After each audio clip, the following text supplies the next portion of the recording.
In mid-August, Senator Joe Manchin and Senator Chuck Schumer announced they had reached a deal to address climate change and healthcare policy. Days later, the Senate passed the legislation, the Inflation Reduction Act, or IRA, on a party line vote. In sum, the final package is a mixed bag for housing and our members. The package's biggest flaw is the lack of any money to alleviate the housing supply crisis. The much-touted climate provisions include programs and grants that will pressure states to adopt much more stringent energy codes. NAHB supports cost-effective and modern energy codes. However, we oppose these grant programs as they lack flexibility and consideration of overall performance to account for local conditions.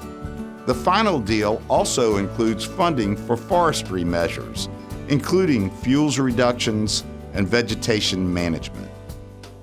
However, there is concern that funds designated for protecting old-growth forests will result in locking up U.S. Forest Service lands.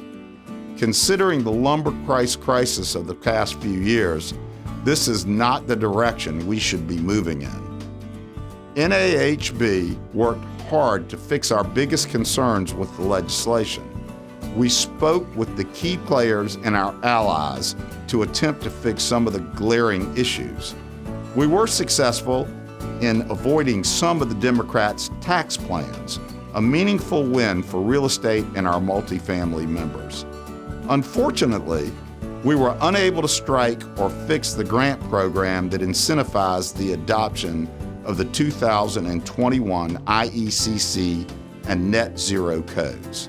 NAHB is primarily concerned with housing affordability for the average American family when it comes to the codes issue.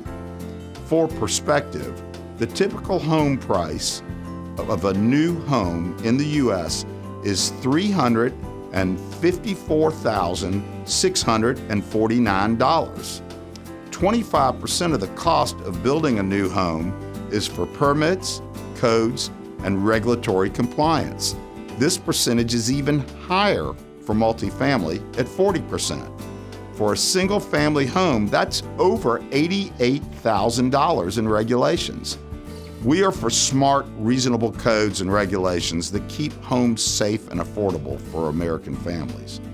Many of these decisions should be in the hands of state and local governments, where they can more appropriately handle these local issues. I will keep you updated on this critical piece of legislation and its implementation.